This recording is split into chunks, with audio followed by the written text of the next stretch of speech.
My name is Cole. I'm going to tell you something, and I need you to understand that by the time this night was over, I had made a decision that I have never told anyone the full reason for.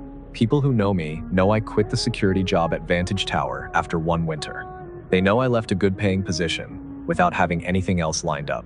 What they don't know is what happened on the last Friday night of February, and why, after that night, I could not make myself go back into that building. Vantage Tower is a 31-floor office building in downtown Seattle. Class A commercial space, the kind of address that attracts law firms and financial companies and tech consultancies. During the day, it runs about 2,000 people across all floors. At night, it runs 2 security guards, one for the lobby and lower floors, one for the upper floors. I had the upper floors. 17 through 31 every night, alone. The job itself was straightforward. 3 rounds per shift, each one taking about 40 minutes. Elevator up to 31. Walk the floor, stairwell down to 30, walk that floor, stairwell down to 29, and so on all the way to 17. Then elevator back to the security desk in the lobby.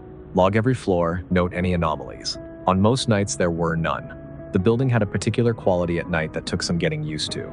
31 floors of empty open-plan office space, lit only by the emergency strips along the floor and whatever ambient light came in through the windows from the city outside. Glass everywhere, reflections everywhere. The particular way that a large open floor full of desks and chairs and dark monitor screens creates shapes in low light that your brain keeps trying to resolve into people. You learn to stop looking at them too hard. You learn to let your peripheral vision go soft and just walk the path and check the exits and not engage with the shapes. Most nights, that worked fine. The night of the last Friday in February started like every other. I clocked in at 10, did my equipment check, exchanged about 4 sentences with the lobby guard whose name was Pete, and took the elevator to 31 to start my first round. 31 through 25 went fine. Empty floors, everything exactly as it should be. I was on 24, a floor occupied by a financial consulting firm, about halfway through the space when I saw the light. Not a reflection, not a monitor on standby, not the glow of a charging indicator. An actual light, white and directional, about 2/3 of the way across the floor near the window line. About the brightness of a phone screen, but steadier, not moving. I stopped walking.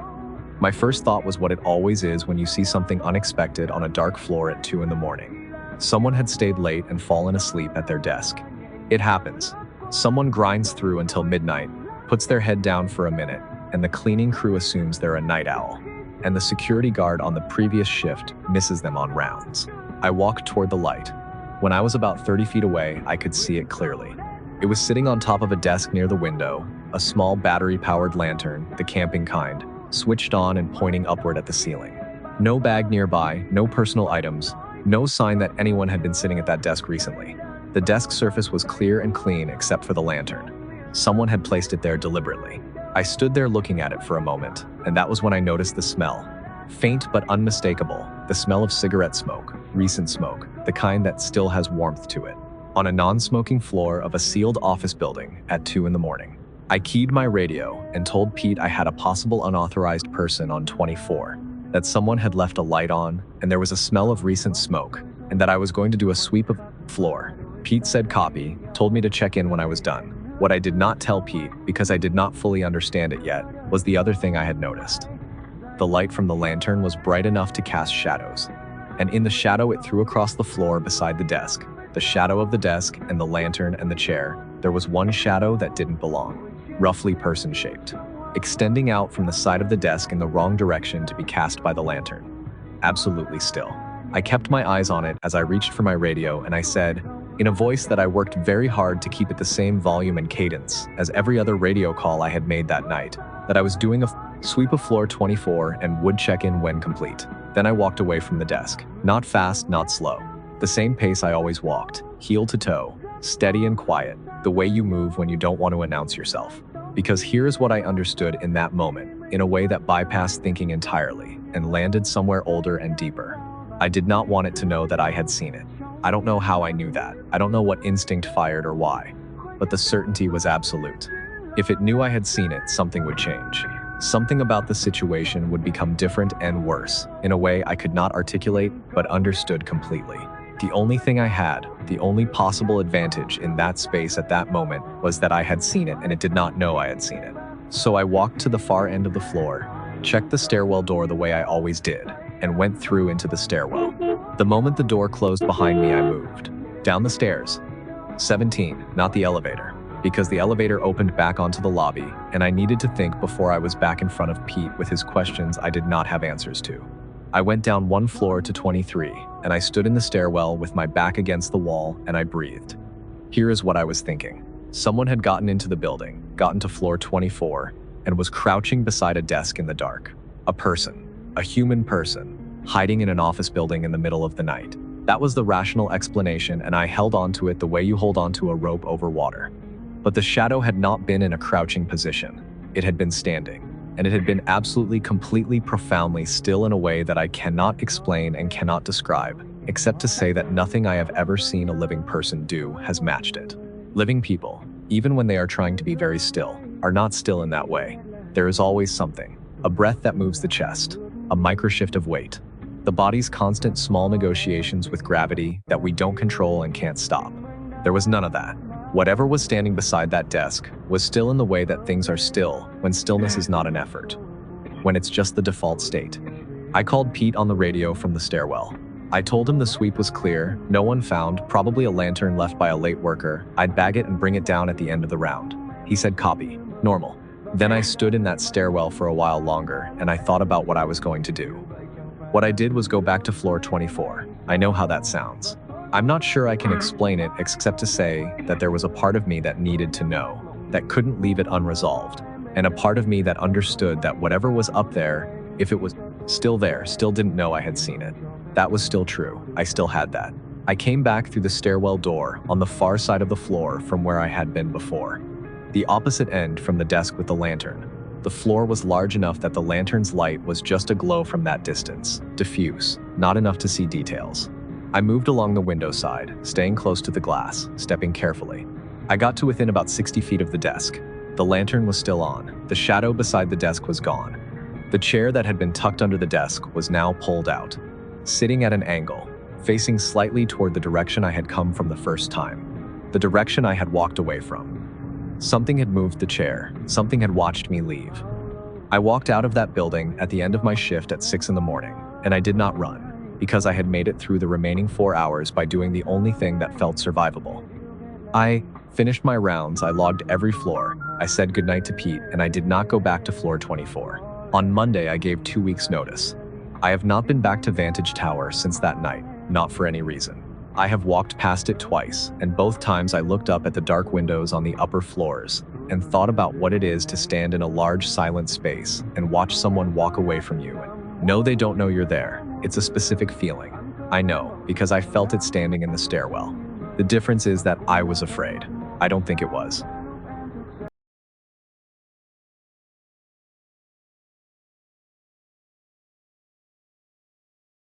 My name is Daniel, and I did security work for 11 years before the job at Harwick Regional. Warehouses, office parks. One stretch at a county courthouse that nearly put me to sleep permanently. So when I tell you I'm not the kind of man who startles easily or reads too much into things, I'm telling you that from a place of actual experience. 11 years of quiet nights has a way of calibrating you. You learn the difference between a building settling and something that isn't. What happened at Harwick, I have never fully explained to anyone. Partly because the people I tried to tell looked at me the way people look at you when they've already decided how the story ends. And partly because the full version of it, the part that keeps me up, isn't something that photographs well in the retelling. It's something you have to be inside to understand. But I'll try. Harwick Regional is a mid-sized community hospital in western Pennsylvania, about 40 minutes outside Pittsburgh. 4 floors, 2 wings, a separate oncology building connected by a covered walkway. Night security ran 2 guards on rotation, one staying near the ER entrance and the main desk, one doing building rounds. On most nights, I was the one doing rounds. The rounds covered both wings, both stairwells, the basement supply area, the walkway to oncology, and then the oncology building itself. Start time was 10 p.m., and I'd do 4 full circuits before dawn, the last one ending around 5:30. 40 minutes per circuit, give or take. I knew that building the way you know a route you've walked hundreds of times. Every sound it made, every light that flickered, every door that needed a firm pull to close properly. The east wing on the 3rd floor was long-term care. Patients who weren't going home anytime soon, or weren't going home at all, mostly elderly, some terminal. At night, that hallway had a particular quality to it. a kind of dense, pressurized quiet that felt different from the rest of the building. The nurses' station at the end of the hall was staffed overnight, but it was staffed by one person, and that one person was usually doing paperwork with headphones in by the time my first round came through. Room 9 on the east wing, 3rd floor, was at the far end of the hall, last door before the fire exit. In my first 3 months at Harwick, it had been occupied by a series of patients, none of whom stayed longer than a few weeks.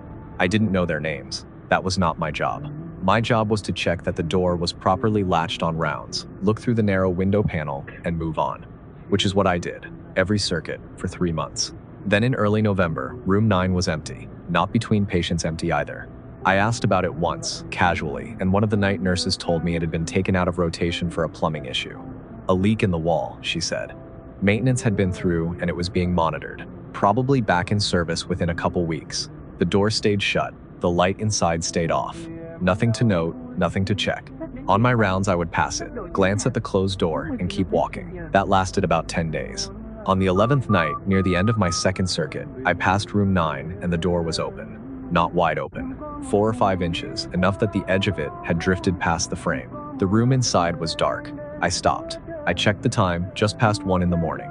I knocked on the door frame, announced myself the way you do, and pushed the door the rest of the way open.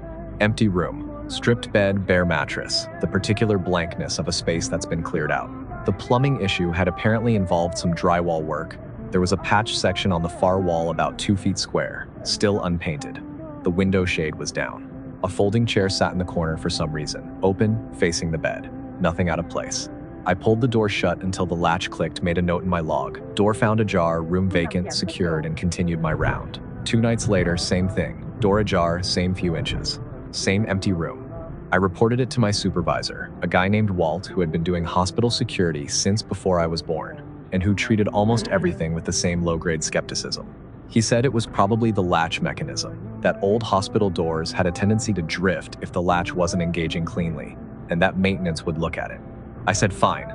The door continued to drift open every couple of nights. Maintenance looked at it, said there was nothing wrong with the latch, and adjusted the door frame slightly. It stopped for about a week. Then it started again. I want to be clear that up to this point, I had no particular feeling about room 9. A door with a faulty latch in an empty room in a hospital at 2 in the morning is not inherently unsettling. It's a maintenance issue. I had logged it, reported it, watched it get addressed, and watched it persist. That was the extent of it. The feeling started on a Wednesday in late November, about 5 weeks into the door issue. I was coming down the east wing on my 3rd circuit, around 2:30 in the morning. The hallway was dim, the way it always was at that hour, the overhead lights on their nighttime setting, yellow and low. The nurse's station at the far end had its desk lamp on, everything normal. Except room 9's door was open again, and this time the light inside was on. Not the overhead, just the small reading light mounted above the bed, the kind with the bendable neck. It was on, angled toward the bed, and in its light I could see that there was a person in the bed. I stopped walking. Patient in an out-of-service room, light on at 2:30 in the morning, no staff visible. That was not a normal situation. I keyed my radio, told Walt I had a situation on 3 East, and walked toward the room. I knocked on the open door, no response. I pushed it wider and stepped in. The patient was an elderly man. Thin, white-haired, lying on his back with the blanket pulled to his chest and his hands folded over it. Eyes closed. He looked comfortable. He looked like he was simply sleeping. I said, "Excuse me," loudly enough to wake a light sleeper. He didn't move. I said it again. Nothing. I keyed the radio and told Walt I had an unresponsive patient in room 9 on 3 East, that I was not sure how he'd gotten there, and that I needed nursing staff immediately. Then I stepped closer to the bed to check for breathing. That was when I noticed the chart. There was a chart hanging on the hook at the foot of the bed, the kind on a clipboard, the kind that should only be there if a patient had been formally admitted to that room. I picked it up. The name at the top was Thomas R. Calloway. The admission date was November the 3rd. That was 3 weeks ago. 3 weeks, during which I had passed this room on 12 separate rounds, looked through the window panel, and seen nothing. During which the room had been listed as out of service. During which I had pushed open this same door on 4 separate occasions, entered this same room, and found it empty. The attending nurse arrived 40 seconds after my second radio call. She came through the door, took one look at the man in the bed, and her face did something I have thought about many times since. It didn't go pale. It didn't go frightened. It went carefully, deliberately neutral. The way a face goes when the person wearing it is making a decision about what to show. She checked his pulse, checked his breathing, wrote something on a small notepad she pulled from her pocket. Then she looked at me. She asked how I had found him. I told her the door was open and the light was on. She wrote that down too. Then she said, in a tone that was somehow both gentle and final, that Mr. Calloway had been in this room for 3 weeks, that he was in the late stages of a condition she named but that I didn't retain, and that he was comfortable and not in distress. She thanked me for checking in. She said she would note it in her report. She did not explain why the room had been listed as out of service. She did not explain why I had found it empty on 4 previous entries. She did not explain the chart, or the admission date, or any of it. And here is what I have never been able to make add up in the year and a half since that night. I went back through my logs. Every entry for room 9 over the previous 5 weeks. Door found ajar, room vacant secured. Door ajar, room vacant secured. 4 times I had walked into that room and logged it as empty. 3 weeks into a documented admission. I quit Harwick Regional in December. I told Walt it was personal reasons, which was technically true. What I know is this: Thomas R. Calloway was a real patient. He was real, he was there, he had a chart with his name and an admission date going back 3 weeks. He was in that bed every time I passed that room. He had to have been, but I walked into that room 4 times. And 4 times I wrote down that it was empty. I don't know which part of that is the thing that should scare me most, and I'm not sure I want to.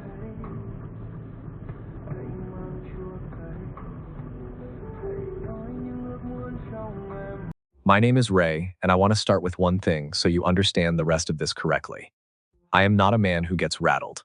32 years old, 6 years doing overnight security across 4 different facilities. And in all that time, the most scared I ever got was the night a raccoon got into the HVAC system at a logistics warehouse in Tacoma, and I thought someone was trying to get through the ceiling. That's the kind of scared I was capable of. Small, manageable, the kind with an explanation at the end. What happened at Kellner Cold Storage does not have an explanation at the end. I've spent 14 months looking for one, and the closest I've gotten is a gap in the story where the explanation should be. That gap is what I'm going to tell you about. Kellner is a commercial cold storage facility about 20 miles outside Spokane, Washington.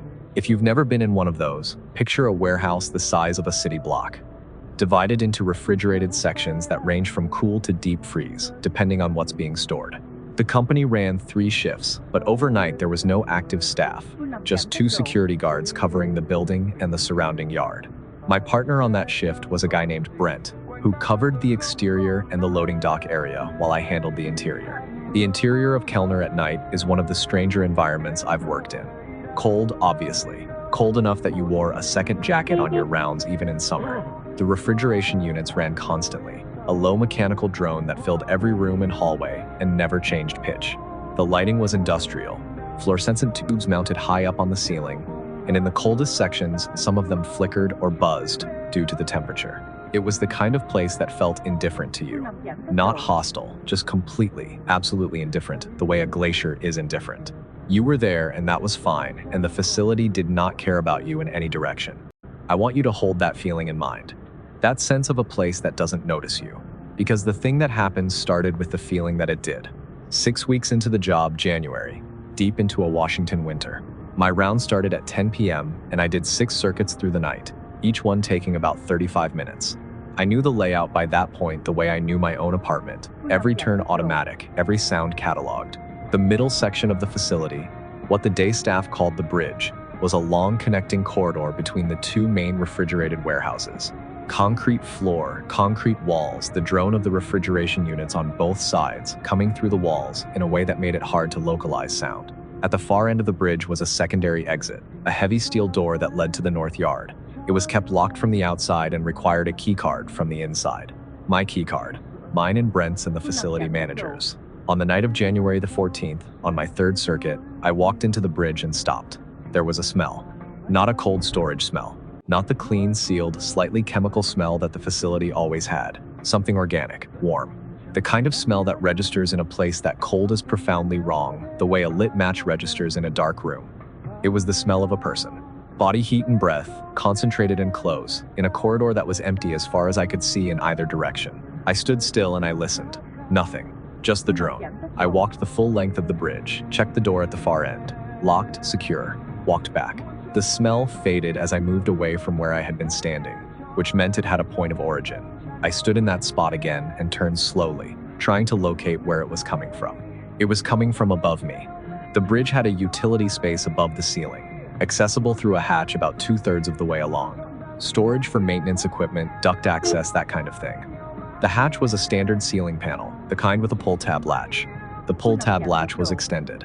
Not opened, but extended, the way it looks when someone has reached up and pulled it, and then let it fall back without fully releasing. I stared at that latch for a long time. Then I got on the radio and called Brent. Told him I had a possible situation in the bridge, that I thought there might be someone in the utility space above the ceiling, and that I needed him inside. He said he was on his way. While I waited, I did not stand directly below the hatch. I want to be honest about that. I moved to the side and kept my eyes on it, and during the 4 minutes it took Brent to come through from the exterior, I did not look away from it once. Nothing moved, nothing came down. The smell was still there. When Brent arrived, we agreed he would boost me up. I unlatched the hatch, pushed it up, and put my head through. The utility space was about 3 feet of clearance between the ceiling and the roof structure. Insulation on the floor, bundled cables running along one side, a stack of maintenance equipment pushed against the far wall, maybe 8 feet wide, 30 feet long, lit dimly by a single work light on a cord, empty, except for one thing. On the insulation, maybe 6 feet from the hatch, there were footprints. Not old prints, not compressed into the insulation the way prints get when they've been there a long time. Fresh ones. The insulation was still recovering around the edges, the way it does when something has recently been standing on it, and then moved off. The prints led from somewhere in the middle of the space toward the hatch, toward where I was, and then they stopped, about 2 feet short of the hatch, as though whatever had made them had simply ceased to be there. I dropped back down. I told Brent what I'd seen. We did a full walk of the exterior together, checked every door and gate, reviewed the entry logs on the keycard system. No entries after the facility manager had locked up at 8:30 that evening. No exits either. We filed a report. The facility manager came in the next morning, went up through the hatch himself, and told us the prints were probably from a maintenance worker who'd been up there recently. We asked when. He said he'd have to check the maintenance schedule. We never heard back about it. I want to tell you about the rest of that night, because this is the part that I think about the most. After Brent went back outside and I continued my rounds, I had 3 more circuits to complete before the end of shift. The 4th and 5th were fine, quiet, uneventful in every way. On the 6th and final circuit, walking the bridge again at around 4:30 in the morning, I had the distinct and specific sensation that something was walking behind me. Not a sound, not a footstep, just a sensation, the particular awareness of proximity that human beings have developed over a very long time for very good reasons, going off steadily and clearly at the back of my neck. I turned around. The bridge was empty. I turned back and kept walking, because what else do you do? And the sensation came back immediately. Same proximity, same certainty. Close enough that if I had reached back, I would have touched something. I have worked alone in empty buildings at night for 6 years. I know what that environment feels like. I know the difference between the ambient unease of a large, empty space and the specific, targeted feeling of being followed. That night in the bridge, at 4:30 in the morning, something was behind me. I do not know what it was or how it was possible for something to be behind me in an empty corridor, but it was there, and it knew I was there, and it was close enough that I could hear, just barely, just at the edge of audible, the sound of breath that was not mine. I walked the rest of that corridor, at a pace I will not describe as walking. I went through the door into the main warehouse, let it close behind me, and stood with my back against it for a full minute. Then I finished my shift, because it was 45 minutes to sunrise and I needed the job. I gave notice the following week, told them a family situation had come up, which was not true. The real reason was simpler than that. 6 years of empty buildings at night, and that was the first time I ever understood, on a level below thinking, that there are places where you are not the only one doing rounds. You are just the only one they can see.